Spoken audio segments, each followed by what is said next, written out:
नमस्कार आप सभी लोगों को। आइए फलित ज्योतिष का पाठ संख्या 28 की बात कर रहे हैं।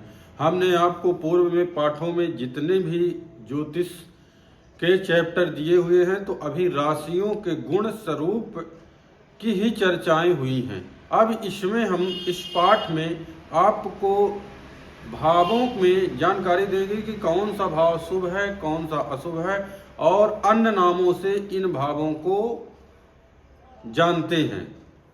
वह नाम कौन कौन से हैं जो भाव के अलावा भी इन नामों से जाना जाता है। इसी की चर्चा होगी कि कौन से भाव को केंद्र कहते हैं, कौन से भाव को त्रिकोण कहते हैं, कौन से भाव को मारक स्थान कहते हैं और कौन से भाव को 6, 8, 12 कहते हैं। हम इसी की आज चर्चा करेंगे।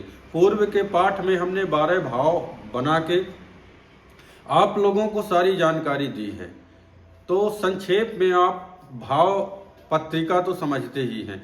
अब हम उम्मीद करते हैं कि अगर ज्योतिष को आप गहराई से समझते होंगे, क्रम से वीडियो अगर देखते होंगे तो जरूर लाभ होगा। अगर बीच में 1 मिनट के लिए वीडियो देख रहे हैं और शुरू से नहीं देख रहे हैं तो आप उसका लाभ प्राप्त नहीं कर सकते, क्योंकि जो चीज़ों को देखना है तो हम पहले पाठ से देखेंगे और आज 28 तक आएंगे तो हमें ये 28 पाठ समझ में आएगा। और ज्योतिष की गरिमा को हम लोगों को बनाए रखना हमारा दायित्व बनता है। इसलिए हम आपसे आग्रह करते हैं कि आप लोग इस पाठ में जुड़ें और ये सारी चीज़ों को समझें कि ज्योतिष है क्या चीज़। अभी हम 28 के बारे में चर्चा कर रहे हैं। आइए हम लोग समझते हैं सबसे पहले भाव। तो आपको बता दें कि ये आपका हो जाएगा, ये भाव है। हमने लिखा है भाव शुभ और अशुभ। तो सबसे पहले चर्चा होगी आपकी कि ये पहला भाव है, हमने आपको बताया था। ये दूसरा भाव हो जाएगा, ये तीसरा होगा, ये चौथा, ये पांचवा, ये छठवां, ये सातवां, ये आठवां, ये नौवां, ये 10वां, ये 11वां, ये 12वां। अब हमने आप चाहे इनको अब अगर राशि मानना होगा तो राशि भी मानिएगा। तो मेघ, वृष, मिथुन, कर्क, सिंह, कन्या, तुला, वृश्चिक, धनु, मकर, कुंभ, मीन। जातक का जब जन्म होता है उस समय सबसे पहले ये लग्न है। हमने आपको लग्न स्पष्ट किया है पूर्व के पाठ में कि लग्न किस प्रकार हमको समझना चाहिए। तो ये लग्न भी है, पहला भाव भी है। तो जातक का जब जन्म होता है और पूर्वी क्षितिज में ये 12 जो हमने लग्न बताया है, यही राशियां हैं, यही लग्न है। तो 12 लग्नों में जो लग्न उदय होगी, जो राशि उदय होती हुई प्रतीत होगा, वही राशि हमारी लग्न बन जाएगी। उदाहरण के तौर पर समझिएगा, ठीक है ये मेष नहीं है, यहाँ तुला आ गई। मान लीजिए हम समझ गए कि तुला राशि हमको जातक का जब जन्म हुआ तो तुला राशि जो है पूर्वी क्षितिज में तुला राशि का उदय हो रहा है। तो हमको क्या प्राप्त हो गया कि तुला लग्न हमको मिल गई। तो जब तुला मिल गई तो हमारा ये चित्र जो है ना बदल जाएगा। अभी हमने मेघ का बनाया था, अब देखिएगा आप, तो यहाँ आपका तुला है, ये हो जाएगी वृश्चिक, ये हो जाएगी धनु, मकर, ये हो जाएगा कुंभ, मीन, ये मेघ, ये वृष, ये मिथुन, ये कर्क, ये सिंह, ये कन्या। यानी कि देखिए जिस जातक का अगर तुला लग्न में जन्म होगा तो उसका इस प्रकार का चित्र अंकित होगा, और जो जहां ग्रह उस टाइम पे स्थित होगा उस जितने डिग्री में वही ग्रह यहाँ स्थित कर दिए जाते हैं। वही इसी को जन्म पत्रिका भी कहेंगे, इसी को लग्न पत्रिका भी कहेंगे। अब चलिए, हमने आपको परिचय दिया था कि हम सबसे पहले भाव बता दें। तो आपको भाव बता दें तो चलिए, हम इसमें आप कंफ्यूजन होंगे तो रोमन गिनती में बताए देते हैं। इस प्रकार में आप कंफ्यूज होंगे तो देखिएगा, ये पहला भाव हो जाएगा, ये दूसरा भाव हो जाएगा, ये तीसरा भाव हो जाएगा, ये चौथा भाव हो जाएगा, और ये 5वां भाव हो जाएगा, ये हो जाएगा 6ठा भाव, ये हो जाएगा 7वां भाव, ये हो जाएगा 8वां भाव, ये हो जाएगा आपका जो है 1 2 3 4 5 6 7 8 9। अब ये हो जाएगा आपका 9वां भाव, ये हो जाएगा आपका 10वां, ये हो जाएगा 11वां भाव, ये हो जाएगा आपका 12वां भाव। हमने रोमन गिनती से इसलिए लिख दिया है कि आपको ये कंफ्यूजन न हो कि ये भाव कौन सा है, कौन सी राशि है। तो अब आप देखेंगे तो पहला भाव, दूसरा भाव, तीसरा, चौथा, पांचवा, छठा, सातवां, आठवां, 9वां, 10वां, 11वां, 12वां। अब आ जाइए कि हम केंद्र स्थानों को किस प्रकार से समझेंगे। तो आपका सबसे पहले देख लीजिए केंद्र, कि केंद्र किसको कहते हैं। तो केंद्र स्थान को कहेंगे पहले, चौथे, 10वें और क्षमा चाहते हैं पहले, चौथे, 7वें और ये 10वें भाव को हम जो है केंद्र समझते हैं। यानी कि पहला, चौथा, 7वां और ये जो है 10वां, ये यहाँ पर केंद्र हैं। अब केंद्र जो होता है तो अपनी शुभता कायम करने में, केंद्र जो है अपनी शुभता कायम करने में, अपनी शुभता कायम रखने में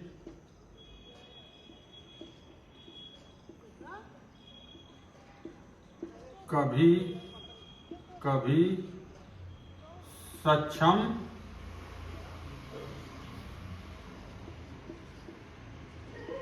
नहीं होती। हमने क्यों लिख दिया, इसलिए कि देखिए एक ग्रह की 2 राशि होंगी। तो अगर मान लीजिए कि ये केंद्र का स्वामित्व लिया है, हम इसी में बता देंगे आपको कि केंद्र का स्वामित्व मान लीजिए कि जैसे आपका तुला राशि हमारी केंद्र में है, तो इसका एक देखेंगे तो एक राशि वृष है, तो अष्टम में है। तो अब ये इसको अष्टम का भी फल करना है और केंद्र का भी करना है। तो इस प्रकार में आपको ये कभी कभार शुभता रखने में सक्षम नहीं होता, लेकिन ये हमारा केंद्र स्थान है, ये आप समझ जाइए। कौन कौन सा, पहला, चौथा, 7वां और ये 10वां, ये हमने लिखा है कि केंद्र है और केंद्र अपनी शुभता कायम करने में कभी कभार सक्षम नहीं होती है। आप इसको लिख लीजिएगा। अब आ जाइए हम और क्या बता रहे हैं कि त्रिकोण स्थान किसको कहते हैं। तो ये आ जाएंगे त्रिकोण। अब ये त्रिकोण जो है तो त्रिकोण में आ जाएगा आपको मान लीजिए पहला, 5वां और ये 9वां, यानी कि इस प्रकार त्रिकोण बनेगा। आप बनाएंगे तो ये त्रिकोण है, ये देखेंगे तो ये त्रिकोण बन जाएगा, यानी पहला, 5वां और 9वां। अब पहला जो होता है ये पहला, तो पहला आपको असमंजस में नहीं पड़ना, पहला भाव केंद्र का भी है, पहला भाव त्रिकोण का भी है, इतना है आपको समझ के चलना है, क्योंकि पहले की गणना आ गई। तो ये देखिएगा तो पहला, अगर इसको काउंटिंग किस प्रकार करना है तो आपको सरल होगा। अगर देखेंगे कि इसमें 3 जोड़ेंगे तो 4 आ जाएगा, तो ये पता आपको चल जाएगा। 7 7 3 10, ये यानी कि केंद्र आपको इस प्रकार में सरल होगा, हमने पूर्व के पाठों में आपको बताया है। अब ये केंद्र, ये त्रिकोण के स्वामी हैं, तो त्रिकोण पूर्ण योगकारी होती हैं, क्योंकि ये अपनी शुभता को कायम रखने में सक्षम होते हैं, कभी भी अशुभ नहीं होती। अब कोई तत्कालिक रूप से मान लीजिए कि ग्रह अशुभ होगा तो हम उसको अशुभ ही मानेंगे, क्यों ना नैसर्गिक रूप से वह ग्रह शुभ हो, क्यों ना गुरु हो। लेकिन तत्कालिक में अगर हमारे तीसरे का स्वामी है, हम आपको उदाहरण बता रहे हैं कि अगर देखिएगा तीसरे का स्वामी गुरु है, लेकिन हम तत्कालिक में इसको शुभ ग्रह नहीं मानेंगे। क्यों नहीं मानेंगे, तत्कालिक नैसर्गिक के शुभ ग्रह है, इसकी शुभ दृष्टियां होती हैं, ये मानेंगे। लेकिन अगर यहाँ पर जो है ये तीसरे भाव का अशुभ भाव रखा गया है, ये यहाँ का स्वामी है, तो इस तुला पत्रिका में हमको ये चीज मानना है कि तुला लग्न की पत्रिका में इस ग्रह को शुभ नहीं मानना है। तीसरे का स्वामी है, तत्कालिक में तो अशुभ ही है, ये चीजें देखना। हम नैसर्गिक तत्कालिक भी बताएंगे, तो ये पूर्ण योगकारी होते हैं। योगकारी इनको हमारा त्रिकोण के जो स्वामी होंगे वो क्या होगा, तो ये पूर्ण योगकारी होंगे और ये अपनी शुभता सक्षम करने में बरकरार रहते हैं, कभी भी अशुभ नहीं होती। अब आपको हम एक चीज बता दें, योगकारी ये है योगकारी, पूर्ण योगकारी, पूर्ण योगकारी। ये हमारे केंद्र के बाद त्रिकोण हमने बताया, तो ये पहला भाव, पांचवा भाव और नौवां भाव, ये बहुत ही पावरफुल होता है पत्रिका में, और त्रिकोण के स्वामी पूर्ण योगकारी होते हैं, इतना आप याद कर लीजिए। अब जो नेक्स्ट में हम बताएंगे कि नेक्स्ट में हमारा क्या आएगा, तो हम अब ले देखेंगे 63 आय। 63 आय किसको कहते हैं? 63 आय यानी कि 63